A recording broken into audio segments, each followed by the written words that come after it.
ప్రేమ, నమ్మకమైన యేసు నామములో శుభములు పలుకుతూ, మరి ఈ బంగారు పరుగులో కొన్ని గతంలో చెప్పిన గొప్ప సత్యాల్ని మళ్ళీ ఒకసారి జ్ఞాపకం చేస్తూ, మరి దేవుని యొక్క బైబిల్ వాగ్దానాల్ని కొందరు భక్తులు వారి సంఘాలకి సంవత్సరానికి ఒక వాగ్దానం చొప్పున ధ్యానించాలని మరి చెప్పినటువంటి విషయాల్ని సేకరిస్తూ, నేను దాంతో ప్రభావితమైన అనుభవంతో మీతో పంచుకోవాలని, నూతన సంవత్సరానికి అది గొప్ప స్ఫూర్తినిస్తుందని నమ్ముతూ అది మీతో పంచుకుంటానండి.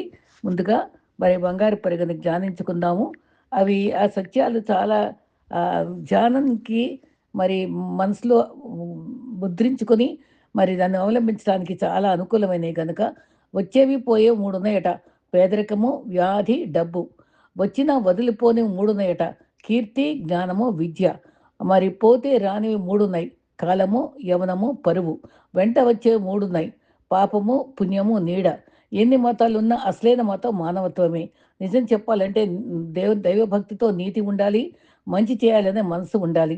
ఈ రకంగా మనం పంచభూతాలు అంటే మనకు దేవుడిచ్చిన సృష్టిలో వచ్చినటువంటి మరి భూమి మనకు నేర్పేది ఓర్పు, ప్రేమ. గాలి నేర్పేది కదలిక. అగ్ని నేర్పేది సాహసము, వెలుగు. ఆకాశం నేర్పేది సమానత. నీరు నేర్పేది స్వచ్ఛత. కనుక మనం ప్రతి అడుగులో కూడా దేవుని సృష్టే మనకి సహకారిగా ఉంటుంది. మరి క్రైస్తవ్యం అంటే ఏంటి? మళ్ళీ మళ్ళీ జ్ఞాపకం చేసుకుందాం. పేద స్థితి నుండి ధనిక స్థితికి రావడం కాదు. లేము నుండి కలిమికి వెళ్ళటం కాదు. గుడిసెలో నుండి భవనాలకు వెళ్ళటం కాదు. పాపము నుండి పరిశుద్ధతలోనికి రావడం, ఆచారాలను వదిలి దేవుని ఆజ్ఞలు పాటించడం, మూఢనమ్మకాలు విడిచి యేసును మాత్రమే నమ్మటం, మరణం నుండి క్రీస్తు ఇచ్చే జీవంలోనికి రావడం, పాతాళము నుండి పరలోకానికి చేరటం. మరి దేవుని మీద ఆధారపడినవాడు ఈ లోకంలో దేని మీద ఆధారపడలేడు. అయితే జీవితంలో ఏ కష్టాలు రాకూడదని ప్రార్థించకూడదు. ఎలాంటి కష్టాన్నైనా ఎదుర్కొనే శక్తి కావాలని ప్రార్థించుకోవాలి. ఈ రకంగా మరి ఈ పిఆర్ఏవై ప్రే. పిలో ప్రైజ్ ఉంది, ఆర్‌లో రిపెంట్ ఉంది, ఏలో ఆస్క్ ఉంది, వై అంటే ఈల్డ్. మనం అర్పించుకోవడం. పిలో స్తుతి ఉంది, ఆర్‌లో మరి పశ్చాత్తాపం ఉంది, ఏలో అడగటం దేవుని నుంచి పొందటం ఉంది, ఈల్డ్ అంటే మనం సమర్పించుకోవడం. నెహెమ్యా వలె ప్రార్థించాలి, దానియేలు వలె విధేయత చూపాలి, మోషే వలె నాయకత్వం వహించాలి, మార్తా వలె సేవ చేయాలి, మేరీ వలె నమ్మాలి, దావీదు వలె మరి శత్రువుని ఎదిరించాలి, పాలు వలె మరి వాక్యం ద్వారా ఎడ్యుకేట్ చేయాలి, నోవా ద్వారా నిర్మించాలి, మంచి తత్వాన్ని మరి యేసు వలె ప్రేమించాలి. అయితే మరి ఈ రకంగా మనం దేవునిలో మరి నడుస్తూ ఆజ్ఞలు పాటిస్తూ మంచి విషయాల్ని నేర్చుకుంటూ పోతూ మనం జీవితంలో ఏ పరిస్థితి అయినా అధిగమించి దాటిపోవడం చాలా చాలా అవసరం. మరి ఇరుగు పొరుగు సభ్యుల్లా ఉండేవాళ్ళు ఈ కాలంలో కుటుంబ సభ్యులే మరి ఎరగని వాళ్ళుగా ఉంటున్నారు. మరి విజయాన్ని మీకన్నా చిన్నవారితో పంచుకోండి, స్ఫూర్తితో మిమ్మల్ని అనుసరిస్తారు. ఓటమిని మీకన్నా పెద్దవారితో పంచుకోవాలి, అనుభవం నేర్పిస్తారు. కొన్ని సంఘటనలు చేదుగా ఉన్నా మనకు మంచి గుణాలు నేర్పిస్తాయి. వెళ్ళే మార్గము మంచిది కాకపోతే దండించి సరిచేసేవాడే నిజమైన మిత్రుడు. ప్రతిసారి పడుతున్నామని లేచి నిలబడటం మానేయడం, అలాగే జీవితం కూడా అంతే. కొన్నిసార్లు పడినా మళ్ళీ తిరిగి లేవాలి. మనం ఎప్పుడైతే ఇతరుల మీద అర్థం పర్థం లేకుండా మాటలకు స్పందిస్తామే, అప్పుడే సగం మనస్తత్వం కోల్పోతాం. పెద్దగా ఆలోచించాలి, చిన్నగా మొదలుపెట్టాలి. ఏదో ఒక రోజు గొప్ప స్థాయికి చేరుకుంటాం. కఠినమైన పరిస్థితులు నిన్ను ఒంటరిగా చేస్తాయి. కానీ అవే కఠినమైన పరిస్థితులు శక్తివంతం కూడా చేస్తాయి. ఓసారి మనం కోల్పోయింది ఎన్నటికి తిరిగి దొరకదు. ఒకవేళ దొరికినా అది గతంగా ఉండదు. అది వస్తువైనా, బంధమైనా, ప్రేమైనా. బంధం ఎప్పుడు బలమైనదిగా, కానీ మనలోని స్వార్థమే మనం బలహీనపరుస్తుంది. క్రీస్తు యొద్ద నుండి గొప్ప కార్యాలు ఆశించాలి. ఆయన కొరకే గొప్ప కార్యాలు తలపెట్టమని విలియం కేరీ అన్నారు. ప్రేమగా దేవుడు సర్వ మానవాళికి అనుగ్రహించిన అనేకమైన బహుమానాల్లో శ్రేష్టమైన బహుమానం బైబిల్ గ్రంథం. ఆ జగత్ దర్శకుడైనటువంటి దేవుని మంచితనం ఈ గ్రంథం ద్వారా తెలియబడుతుందని అబ్రహాం లింకన్ గారు అన్నారు. ప్రభు అయిన దేవుడు మరియు బైబిల్ లేకుండా ప్రపంచాన్ని పాలన చేయడం కష్టమని జార్జ్ వాషింగ్టన్ గారు అన్నారు. పరిశుద్ధ లేఖనాలు మరియు ప్రకృతి రెండు దేవుని మాట ద్వారా వచ్చినవి. మొదటిది పరిశుద్ధాత్మ ద్వారా కలిగితే రెండవది దేవుని ఆజ్ఞకు లోపడుతుంది అని గల్లియే కూడా అన్నారు. దేవుని బైబిల్ ప్రవచన గ్రంథము, క్రీస్తు గురించి వ్రాయబడిన ప్రవచనాలన్నీ నెరవేర్చబడ్డాయి. కొన్ని వేల సంవత్సరాల మానవాళి చరిత్రను వ్రాతపూర్వకంగా అందించిన అత్యంత విశేషమైన గ్రంథమే బైబిల్ అని విల్బర్ అన్నారు. మరి నీకు ఇష్టమైతే నువ్వు చదువుకున్న కొద్ది బల్ల మీద ప్రపంచ గ్రంథాలన్నింటినీ ఎడం వైపున ఉంచు. మరి మధ్యన విశాలమైన ఖాళీ ఉంచినట్లు బైబిల్‌ను కుడి పక్కన ఉంచు. మరి బైబిల్‌కు తూర్పు దేశ పవిత్ర గ్రంథాలనే వాటికి మధ్య మహా అగాధం ఉంది. ఏ మత విజ్ఞాన శాస్త్రం కూడా పూడ్వలేనిది అగాధము. అది విలువైనదే బైబిల్ గ్రంథం. బైబిల్ చదువుతున్నప్పుడు మన మ ఏమి తెలియని వ్యక్తి అన్నీ నేర్చుకోగలడు. అన్నీ తనకు తెలుసు అనుకున్న వ్యక్తి తనకేమి తెలియదనే విషయాన్ని కూడా తెలుసుకుంటాడని రాబర్ట్ బాయిల్ గారు కూడా అన్నారు. ఈ రకంగా మనము ప్రతి వ్యక్తి హృదయంలోనూ మరి దైవాకార శూన్యం ఉంటుంది. దాన్ని కేవలము దేవుడు మాత్రమే పూరిస్తాడని మాత్రం మనం గ్రహించుకోవాలి. ఈ రకంగా మనం దేవుని యొక్క భక్తితో దేవుణ్ణి ఆశ్రయిస్తూ దేవుని మీద ఆధారపడుతూ బ్రతకడమే క్రైస్తవ జీవితం అని మనం ఎప్పుడూ గ్రహించుకునే వారిగా ఉండాలి. మరి బైబిల్ వాగ్దానాలు ఎంతో అమూల్యమైనవండి. అవి చక్కటి కోరస్ చిన్నతనంలోని బైబిల్ వాగ్దానంబులన్నీ నావే, ప్రతి వచనము అన్ని ప్రేమ దీవెనలే. బైబిల్ వాగ్దానంబులన్నీ నావే. నిజంగానండి, అన్ని వాగ్దానాలు నావే అని స్వతంత్రించుకుని చక్కగా చిన్నపిల్లలు పాడుకోవడం నేను కూడా చిన్నప్పుడు పాడుకున్నాను. అయితే మన బైబిల్ వాగ్దానాల్లో వారు ఒక్కొక్కటి కూడా మనం ధ్యానిస్తే మన జీవితాలకి ఎప్పుడన్నా బాధ కలిగినప్పుడు ఆ వాగ్దానాలను మనం మరి హత్తుకుని జీవిస్తే మనకి ఎంతో ఆదరణ, ధైర్యం తెలుస్తుంది. మనకు భయం ఉండదు. ఈ ఇక్కడ యెషయా 41:10లో చక్కటి వాగ్దానం ఉంది. నీతి అను దక్షిణ హస్తముతో నిన్ను ఆదుకొందును. ఇక్కడ ఆదుకొందును అనే మాటను మనం గుర్తుపెట్టుకుందాం. భయం తొలగించేది ఆదుకునే హస్తము మనల్ని ఎంతో అభయమిస్తుంది. కలవరాలు తొలగిస్తుంది. ప్రార్థనాపూర్వకంగా స్వతంత్రించుకుందాం. మన దేవుని తండ్రి అంటాం. యుగయుగాలకు సజీవుడైన ఆయన విశ్వనాథుడు. అది ఆదుకునేవాడు. కీర్తన 45:4లో సత్యమును, వినయమును మరి నీతిని స్థాపించుటకు నీ ప్రభావం ధరించుకొని వాహనము ఎక్కి బయలుదేరము. నీ దక్షిణ హస్తము భీకర కార్యములు జరిగించను. అది నేర్చుకోవాలి మనం. ఆయన హస్తము భీకర కార్యాలని నేర్పించేది. నా హస్తం నేర్పించేది.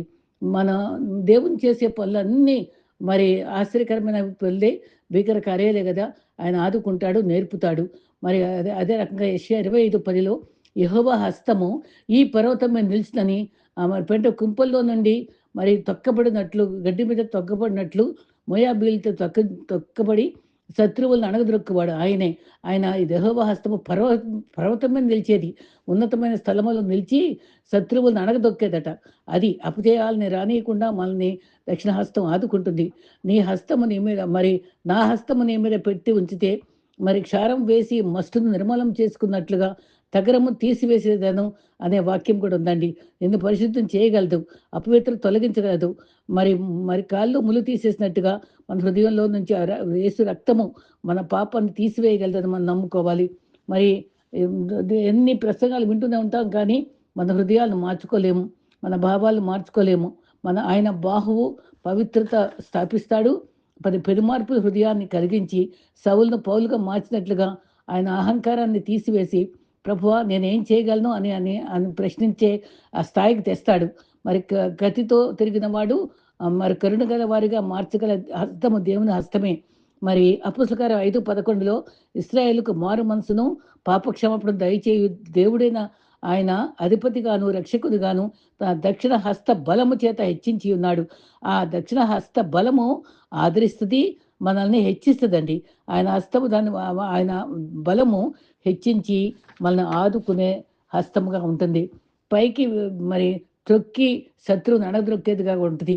మరి మన కృంగపోయిన స్థితిలో, అవమానమైన స్థితిలో మన దక్షిణ హస్తము పైకి లేవనెత్తి మనల్ని ఘనపరిచేది మన దేవుని హస్తమే కదా.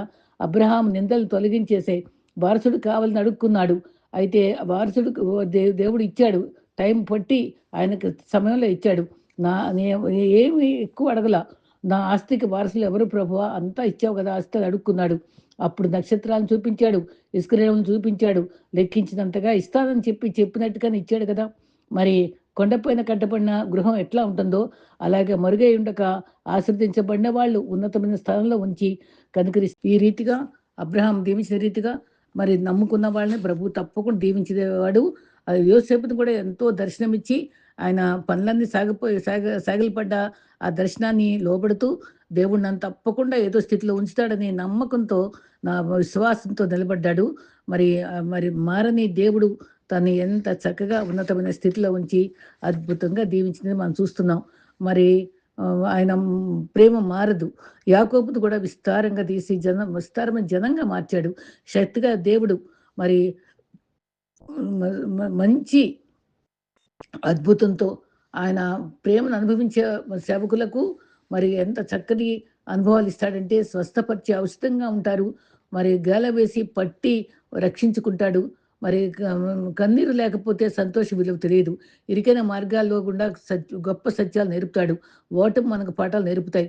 విజయం మన గర్వం నేర్పిస్తాయి కానీ, ఓటమైతే బాధ్యతలు నేర్పుతాయి. ఓటమిలోనే మనం నూతనత్వాన్ని మనం దూరదృష్టితో చూస్తాం. ఓటమిలో సాధించే తపన కలిగిస్తూ విలువైన పాఠాలను నేర్పిస్తాడని మన కష్టాలన్నింటిలో మనం గమనించుకోవాలి. ఇశ్రాయేలీయులకు కానాను యాత్రల్లో కూడా చాలా నేర్పించాడు. దేవుడు ప్రతి నిత్యము మరి మన అంతరంగం ముందు కొలువై ఉన్నామని పాడుకుంటూ ఉన్నాం కదా! మన హృదయాలు జ్ఞాపకాలతో నిండిపోతాయి. శోధనలు, తుఫాన్లు, సంగతులు మనల్ని మారుస్తాయి. నానెవరు లేకపోయినా యోసేపుని ఎంతో చక్కగా వదలక పట్టుకున్నాడు. మనల్ని కూడా పట్టుకొని నడిపించే దేవుడు. దేవుడు యెహోవా దేవుడు హస్తము నాకు తోడుగా ఉన్నందున నేను బలపరచబడి, ఎజ్రా 7:28లో చక్కటి వాగ్దానము. మరి ఆయన హస్తం తోడుగా ఉంది, బలపరిచింది. నాతో కూడా వచ్చిన ఇశ్రాయేలుకు ప్రధానులు సమకూర్చాను నేను. ఆయన తోడు ఉండబట్టే నేను చేయగలిగానని ఎజ్రా ఎంతో చక్కగా చెప్పాడు. మనకు కూడా అదే రీతిగా హస్తం ద్వారా బలపడి అనేకులు బలపరిచేవారిగా ఉండటం ఆయన అభీష్టము. కాబట్టి వివిధ భక్తుల సందేశాల ద్వారా మనం బలపరచబడి, అందరికీ ఆత్మీయ స్థితిలో నిలబడి, ఇతరులకు పంచుకోవడానికి నన్ను కూడా సేకరించుకొని మిమ్మల్ని ఆత్మీయంగా బలపరచడానికి నేను సిద్ధపడ్డానండి. ప్రభు ఈ పరిచర్యలో దేవుడు తోడుగా ఉండి అందరూ కూడా ఆత్మీయంగా బలపడి నూతన సంవత్సరాన్ని నూతన శక్తితో ఎదుర్కోవడానికి మనం శ్రమిద్దాం. మనల్ని బలపరిచి ధైర్యపరచడానికి బదులు అధైర్యపరిచి నొప్పించే సైతాను ఎన్నో రీతిలుగా వచ్చినప్పటికీ మనం సైతాన్ని ఎదిరిస్తూ కొత్త సంవత్సరంలో బర్నబాసు వలె ప్రోత్సహించే వారంగా ఉంటూ ఇతరులను ధైర్యపరుస్తూ వాళ్ళని ఆదుకుందాం. మరి దీపాల్లాగా ప్రకాశిద్దాం. నూతన సంవత్సరంలో మరొక వాగ్దానం కూడా తీసుకుందాం. ఏంటంటే యెషయా 54:8 నిత్యమైన కృపతో నీకు వాత్సల్యము చూపుతాను. వాత్సల్యము అనే మాట గుర్తుపెట్టుకుందాం. ఈ నిత్యమైన కృపతో వాత్సల్యం చూపించే దేవుడండి. దేవుని మరి వాత్సల్యపూర్ణుడు. మరి మంచి కొత్త మార్గాలు నడిపిస్తాడు. తర్వాత ఇయర్ ఆఫ్ గ్రేట్ కంపాషన్ అంటారు. మరి యెషయాలో 54:17లో 17 వాగ్దానాలు ఉన్నాయండి. మరి దయచేసి 54 అధ్యాయం అందరూ చదువుకుందాం. 54 యెషయా వాగ్దానాల మాలిక, ఒక దండ అనమాట. నిత్యము ఉండే కృపలతో దేవుడు ప్రేమ చూపిస్తాడు. ప్రజలు కృపతో నిరాశలో ఉండే మనల్ని లేవనెత్తే దేవుడై ఉన్నాడు. మరి మన కన్నీటిని తుడిచేవాడిగా ఉన్నాడు. కన్నీరుని, అవమానాన్ని, దుఃఖాన్ని, భయాన్ని, కలవరాన్ని వాగ్దానం ద్వారా మనం ధైర్యపడతాం, మనం నిలబడతాం. మరి దుఃఖం నుంచి మనం లేవబడతాం. ఆయన క్రీస్తు బండపై నిలబడే దేవుడు ఉన్నాడు. కృప ఎన్ని సమయాలు కృపను బట్టి ధ్యానిస్తూ ఉంటాం. వాత్సల్యం అనే మాటకు నానా అర్థాలు ఉన్నాయి. అమ్మ ప్రేమను వాత్సల్యం ప్రేమగా వర్ణించుకుంటాం. అమ్మ ప్రేమ అనంతమైంది. అమ్మ ప్రేమ వాత్సల్యం మృదువైన స్వభావం కలిది.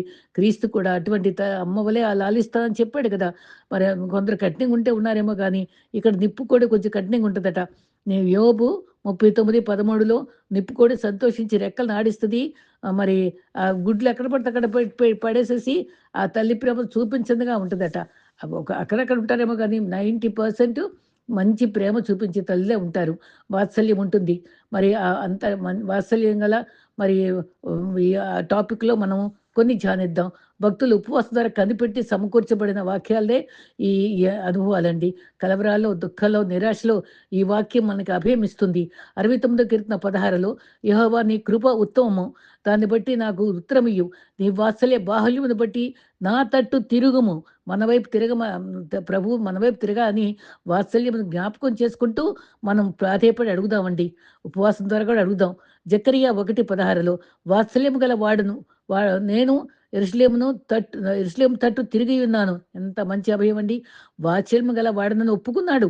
యెరూషలేము తట్టు తిరుగుతున్నాను. యెరూషలేం అంటే మన కుటుంబం అవ్వచ్చు, సమాజం అవ్వచ్చు, మరి మరి ఏదైనా అవ్వచ్చు. ఆయన మన వైపు తిరిగే దేవుడే ఉన్నాడు. ఏ బాధ కలిగినా ఆయన తి మన వైపు తిరుగుతున్నాడు. వాత్సల్య పూర్ణుడవై మరి యెరూషలేము ఫ్యామిలీ, సంఘము, దైవ సన్నిధి వైపు తిరగాలి మనం. కీర్తనలు 71:21లో నా గొప్పతనము గుర్తు చేయము, నా తట్టు మరలి నాకు నెమ్మది కలుగ చేయము అని మనం భక్తుడు సెలవిచ్చాడక్కడ. ఆయన మనం ప్రార్థించుకోవాలి. మన స్థితిగతి మార్చే దేవుడు. వాత్సల్యపూరుడైన యేసు మరి ఆయన ముఖం చాటు చేసుకునేవాడు కాదు. దుఃఖం కలిగినప్పుడు మనల్ని ఆదుకునే దేవుడు. గొప్ప చేసి ఘనపరిచే దేవుడు. గొప్పతనం అంటే 10 మందిలో సంస్కారులుగా జీవించాలది. డబ్బుతో గొప్పతనం రాదండి. సంస్కారంతోటే మనం విలువగల వారం అవుతాం. మన నెమ్మదిచ్చే దేవుడు. ఈ రకంగా మనము సమాజంలో నెమ్మది పొందాలి అంటే మనం ప్రభు వైపు తట్టు తిరగాలి.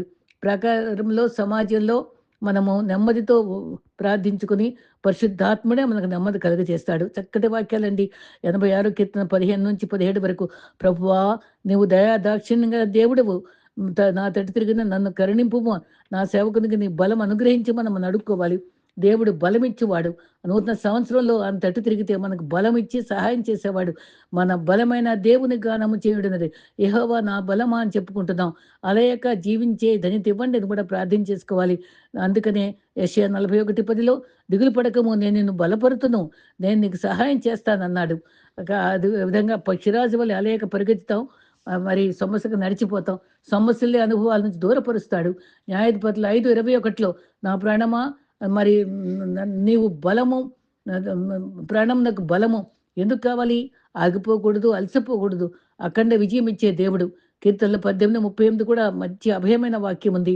జకర్యా 1:16లో వాత్సల్యం గలవాడవై యెరూషలేము తట్టు తిరిగి ఉన్నానన్న మాట జ్ఞాపకం చేసుకుందాం. ఎస్తెరు 8:3లో కూడా రాజు దండము చాపడానికి ఆవిడ కన్నీటితో ఉపవాసంతో ప్రార్థించి అది శత్రువులు మరి వారిని మట్టు పెట్టాలని చూసినప్పుడు తను ధైర్యంగా రాజు దగ్గరికెళ్ళి తను ఎంత చక్కగా ప్రార్థన చేసింది. మరి మంచి దీవెన పొందింది. రాజు దండం చాపబడింది, దయగలిగింది. అలాగే మనం ప్రభువును బతులాడితే ఆ దండం చాపబడతా ఆయన దండం మన వైపు దుడ్డుకర దండంతో ఆదరిస్తాడు. మరి హిజ్కియా కూడా వాత్సల్యపూరుడైన దేవా అని తను ఉత్తరం రాసుకొని అక్కడ మరి దేవాలయంలో పెట్టుకుంటాడు. అలాగే మనకు కావాల్సింది ఉత్తరం రాసుకొని దాని మీద మనం చేపెట్టుకుని ప్రార్థన చేసుకుంటే అద్భుతాలు జరుగుతాయండి. మరి స్నేహము ఆయనతో నా జీవమా, నా స్నేహమా నేను ఆరాధిస్తాను. స్తోత్రార్హుడు నీవే. ఆనందము ప్రమాదం ఇస్తావు. నిత్యమైన కృపతో వాత్సల్యం చూపిస్తావని చక్కచక్కగా పాడుకుంటున్నాం. మరి మనకు విరోధంగా ఉన్న ఏ ఆయుధము వర్ధిలేదని చెప్పి అనుకోవాలి. అసాధ్యమైనది ఏమన్నా ఉందా? ఆ రకంగా బైబిలు మన ఆధారంగా మనం వాగ్దాలు నమ్ముకొని బైబిల్ మనము ఎంతో నమ్మకంగా ఒక ఆయన కారు యాక్సిడెంట్ అయితే గుడారాల పండుగప్పుడట బైబిల్‌లో నాకు ₹1,00,00,000 గల మంచి కారు ఈ ప్రభు అని రాసి పెట్టుకున్నారట. అది మర్చిపోయాడు ఆయన. కానీ మళ్ళీ ఒకసారి ఎప్పుడో అది బైబిల్ తీసినప్పుడు అది పాత బైబిలు అప్పుడు దాంట్లో ఆ వాక్యం ఉందట. అది నెరవేర్చాడట ఆయన. అలాగే మనం కూడా మన కోరికల్ని మనం ప్రార్థనాపూర్వకంగా రాసుకొని పెట్టుకొని నమ్మకంగా ప్రార్థించుకుంటే ఆయన మనకిస్తాడు. అసాధ్యమైనది ఏమి ఉండదు. న్యాయాధిపతులు 6:14లో అంతటా యెహోవా అతని తట్టు తిరగగా బలము తెచ్చుకొని మిద్యానీయులతో గిద్యోను ఎంత నేను తక్కువవాడిని, నాకు బలహీనుణ్ణి ఎంతో సాకులు చెప్తాడు. అయినా సరే దేవుడు బలపరిచి కుండలతోటి, బూరలతోటి ఎంత అద్భుతంగా మరి యుద్ధం చేయించినటువంటి గొప్ప విజయం ఇచ్చిన దేవుడు. అప్పుడు మనం కూడా పాత సంవత్సరంలో నన్నేం చేయలేకపోయాను ప్రభువా, నేను బలహీనుణ్ణి అని మనం అనకుండా మన ప్రభువా నాకు సహాయం చేయగలవు, నేను నీ సహాయంతో అన్నీ నేను జయించగలను, నాకు తోడుగా ఉండు అని మనం అడుక్కుందాం. కొత్త సంవత్సరంలో కొత్త విజయాలను పొందుదాం. మరి శత్రురాజుల్ని మరి గిద్యోను మరి పాతయన్నీ ఆలోచించకుండా ధైర్యంగా దేవుని యొక్క శక్తితో ఎదుర్కొన్నాడు. ఆయన వాత్సల్య పూర్ణుడై ఉండి మరి తన తట్టు తిరిగిన వారికి బలం ఇచ్చే దేవుడు. ఆయన నీడగా ఉండి కృప వెంటాడుతూ ఉండి తోడై ఉండెను అని వాగ్దానం ఉంది. మరి యెషయా 54:7లో నిమిషం మాత్రం విసర్జించితిని గొప్ప వాత్సల్యం గలవాడవే మనల్ని సమకూరుస్తాడు. సమకూర్చి దేవుడు ఆయన ప్రేమించే వారికి సమస్తము సమకూర్చి జరిగించేవాడని మనం నమ్ముకోవాలి. ఈ రకంగా ఆయన మన జకర్యా 10:8లో నేను వారికి విమోచించింది గనుక ఈల వేసి పిలిచి మీరు విస్తరించి సంఘానికి నడిపిస్తా అన్నాడు. అంటే మరి ఎబ్బేసి చేసినట్టుగానే కీడు తొలగించు, నా సరిహద్దుల విశాలం చేయి, నన్ను మరి నా టెంట్ విస్తరింపచేయి. అంటే మనకుండే సంఘ సభ్యులు ఎంతో ఆత్మజాగరులుగా ఉండి మనం విస్తరించేటువంటి ఆశీర్వాదాలతో మన స్వకీయులను రక్షించుకోవాలి. మనం అనేకులను మనం దేవుని వైపు తిప్పాలండి. అదే మనం ప్రభు నడిపించగలడు. జనములను విస్తరింపచేస్తాడు. మరి 11, 12 దుఃఖముగా సముద్రము దాటి బలశీలులుగా వస్తారు. నీ వాక్కు చేత ప్రపంచమంతా వ్యాపిస్తాం అని చక్కటి వాగ్దానం ఉంది. జకర్యా 3:20లో కొత్త వాత్సల్యముతో సమకూర్చి నీకు ఖ్యాతిని, మంచి పేరును కలుగజేస్తాను. ఘనత ఇస్తాడు. మంచి పేరు, ఖ్యాతి కూడా వాత్సల్యం ఇచ్చి కనుకరించి కాపాడే దేవుడు. ఎంత చక్కటి వాక్యాలు ఉన్నాయండి. మరి ఆయనకు మన ఎడల నూతనంగా వాత్సల్యం పుడుతుంది. విలాప వాక్యాలు 3:2 నిరాశతో జీవించకూడదు. ఆ మనిషి ఆశాజీవి. పాతవి గతించింది. గతం మర్చిపోవాలి. పాత అనుభవాలతో ఉండొద్దు. కొత్త అనుభవాలతో, కొత్త సిద్ధపాటుతో మనం కొత్త సంవత్సరం ఎదుర్కొందాం. మరి చేదు తినిపించాడు అని ఉంది అక్కడ. ఆయన్ని చేదు అనుభవాలు మర్చిపోదాం. ఆయన ఆదుకునే దేవుడు. వాగ్దానాలు జ్ఞాపకం ఉంచుకుందాం. 2 సమూయేలు 24:14లో యెహోవా మహాకృప గలవాడు కనుక మనం నిర్మూలం కాక ఉన్నాము. యోవేలు 2:13లో కరుణా వాత్సల్యం గలవాడు కనుక ఉద్దేశించిన కీడు చేయక కృప చూపిస్తాడు. ఎంత చక్కటి మాటలండి. కరుణా వాత్సల్యం గల దేవుడు మనకున్నాడు. మన పాదములను సమాధి మార్గంలో నుంచి లూకా 1:77లో నడిపిస్తాడు. చీకట్లో మరణ ఛాయలో కూర్చుండే వారికి గొప్ప వెలుగుచుటకే మహా వాత్సల్యమును బట్టి ఆయన మనకు అరుణోదయ దర్శనం అనుగ్రహించాడని చెప్పాడు. కాబట్టి మన కుటుంబంలో, సమాజంలో వాత్సల్యం అనుగ్రహించే దేవుడు. ఇక మార్గాలు సమాధానకరమైన నడిపిస్తాడు. వెలుగు కిరణాలు మన మీద ప్రసరింపచేస్తాడు. నెమ్మదిస్తాడు. పరిశుద్ధత, సమాధానం ఇస్తాడు. మీకా 7:8లో నేను అంధకారంలో కూర్చున్న వారికి వెలుగుగా ఉంటాను. మరి నా వెలుగులో రప్పిస్తాను. జనులు మరి లేవనెత్తబడతారు. కింద పడి కూలిపోయి ఉండరు. చీకటి వెలుగుగా మార్చగలడు. హబక్కూకు ఏమన్నాడంటే 3:22లో సంవత్సరం జరుగుతుండగా మీ కార్యములు నూతనపరచుము. తర్వాత చివరి వచనంలో ప్రభువుకి యెహోవాయే నాకు గల బలము, నాదు కాళ్ళ లేడు కాళ్ళగా చేస్తాడు. యెహోవాయే నా బలం అన్నాడు అక్కడ. కాబట్టి ఆయన నూతన పరుస్తాడు, బలం ఇస్తాడు. తర్వాత 116 కీర్తన 5:8లో యెహోవా దయాళుడు, వాత్సల్యం గలవాడు, కృంగి ఉండగా రక్షిస్తాడు, మరణం నుండి ప్రాణాలు లేవనెత్తాడు, కన్నీరు విడవకుండా కన్నుల నుంచి జారిపడకుండా, పాదాలు జారిపడకుండా కాపాడతాడు, కన్నుల నుంచి బాష్పబుద్ధులు తుడిచివేస్తాడు. ఇంత గొప్ప దేవుడు మనకున్నాడండి. ఆయన హస్తము కిరణములు ప్రసరిస్తున్నాయి, మన మీద ప్రసరిస్తాయి. నీతి సూర్యుడు నీపై ఉదయించును. ఆయన రెక్కలు మనకి ఆశ్రయం ఇస్తాయి. ఆయన వాత్సల్యం గలవాడు, ఆయన తట్టు తిరగాలి. మహా కనికరం గలవాడు, ఆయన విసర్జించేవాడు కాదు. గొప్ప వాత్సల్యముతో, గొప్ప కృపతో సమకూర్చేవాడు. ఆయన సమాధానంతో నడిపిస్తాడు. కాపాడే దేవుడు, స్థిరపరిచే దేవుడు. ఇట్టి గొప్ప దేవుని ఆశ్రయిస్తున్నాం. కొత్త సంవత్సరంలో మనం కృత దీవెనలు పొందుకుందాం. ప్రభు కృప మనతో ఉండుగాక. ఆమేన్.